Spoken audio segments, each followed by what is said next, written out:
Welcome to dynamo tutorial. आज के इस वीडियो में हम लोग मैथ लाइब्रेरी को एक्सप्लोर करेंगे और इसके अंदर मौजूद ज़्यादा से ज़्यादा नोट को कवर अप करने की कोशिश करेंगे। तो चलिए शुरू करते हैं।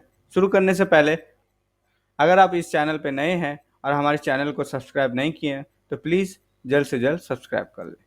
मैथ लाइब्रेरी के अंदर काफ़ी सारा कैटेगरी आप यहाँ पे देख सकते हैं और हर एक कैटेगरी में काफ़ी सारा नोट्स अवेलेबल है। जिस तरह अगर आपको फंक्शन रिलेटेड नोट्स चाहिए तो आपको फंक्शन में मिलेगा, जैसे कि ट्रिग्नोमेट्री फंक्शन, वो आपको फंक्शन कैटेगरीज के अंदर वो उसके रिलेटेड जितने भी नोट्स है वो मिल जाएंगे। लॉजिक रिलेटेड अगर आपको नोट चाहिए तो इसके अंदर मिल जाएगा। इसके अलावा ऑपरेटर्स, अगर आपको एडिशन, सब्ट्रैक्शन, मल्टीप्लिकेशन करना है या फिर किसी तरह कंडीशन देना है तो उसके रिलेटेड नोट्स आपको यहाँ पे अवेलेबल है।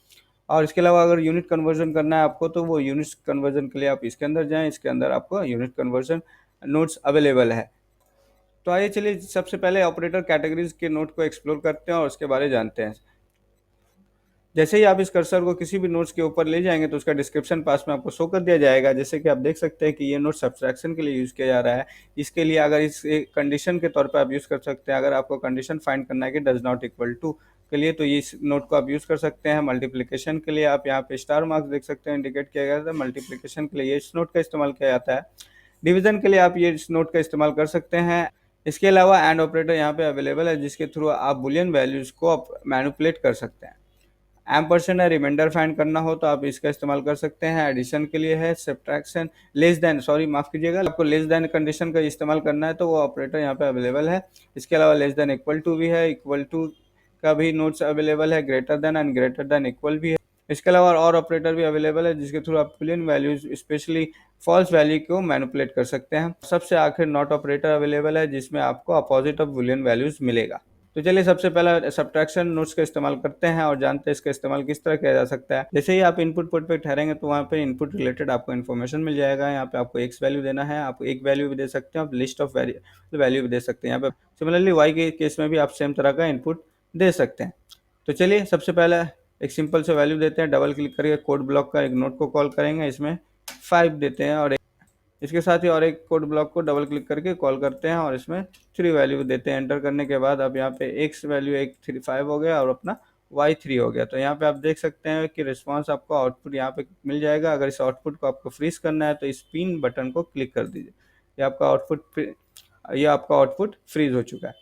अगर इसके अलावा आपको वॉच नोट से अगर आपको आउटपुट देखना है तो आप वॉच नोट का इस्तेमाल कर सकते हैं, जिसे इससे कनेक्ट करने से आपको एक आउटपुट दिखता है। तो सब्ट्रैक्शन नोट का इस्तेमाल हम लोग दो वैल्यू यानी दो नंबर या फ्लोट डेटा का डिफरेंस मालूम करने के लिए यूज कर सकते हैं।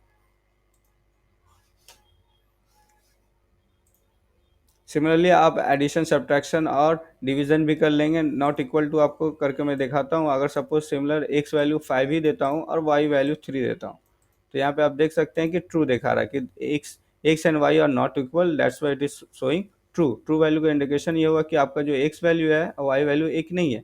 अगर एक्स वैल्यू को 4 कर देता हूँ और वाई वैल्यू भी 4 कर देता हूँ तो आप यहाँ पे देख सकते हैं कि यहाँ पे फॉल्स दिखा, it's means both are equal, इसलिए यहाँ पे नॉट इक्वल में फॉल्स दिखा रहा है। इसका मतलब ये हो रहा है कि आपका जो एक्स वैल्यू है वो इक्वल टू वाई वैल्यू है। तो चलिए मैं आपको लेस देन नोट का इस्तेमाल दिखाता हूँ। अगर X, this one is the X and this one is Y, तो इसका आउटपुट आता है फॉल्स, यानी कि X is not less than Y. अगर इसे 5 कर देता हूँ तो यहाँ पे आपका आउटपुट आएगा कि X is not less than Y, क्योंकि 5 तो बड़ा है ना 4 से, तो इसलिए X less than Y false दिखा रहा है कि ये सही बात, ये कंडीशन फुलफिल नहीं हो।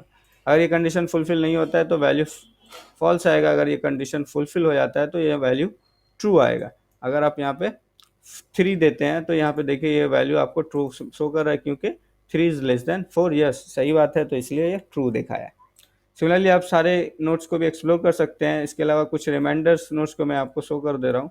अगर सपोज x4 को मैं डिवाइड करना चाहूँगा 3 से, 4 को मैं 3 से डिवाइड करूंगा तो यहाँ पे आपको रिमाइंडर 1 दिखा रहा है, एकदम सही रिमाइंडर। तो रिमाइंडर फाइंड करने के लिए आप इस एम्परसेंड नोट का इस्तेमाल कर सकते हैं। यहाँ पे आप देख सकते हैं कि मैंने आउटपुट पोर्ट को कई सारा इनपुट पोर्ट से कनेक्ट किया है, लेकिन इनपुट पोर्ट सिर्फ एक से ही कनेक्ट हो सकता है एट अ टाइम। चलिए मैं आपको नेक्स्ट एंड और ऑपरेटर के बारे में बताता हूँ।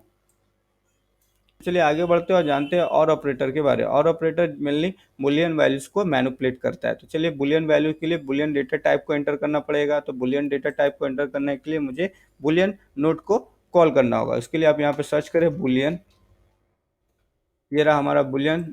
यहाँ से मैं बुलियन वैल्यूज़ को एंटर कर सकता हूँ। मैं एक को फॉल्स में कनेक्ट करता हूँ, इसे एक और copy and control C and control भी करके एक और बुलियन को नोट को बुला लेता हूँ और इसे सिमिलरली वैसे कनेक्ट कर देता हूँ।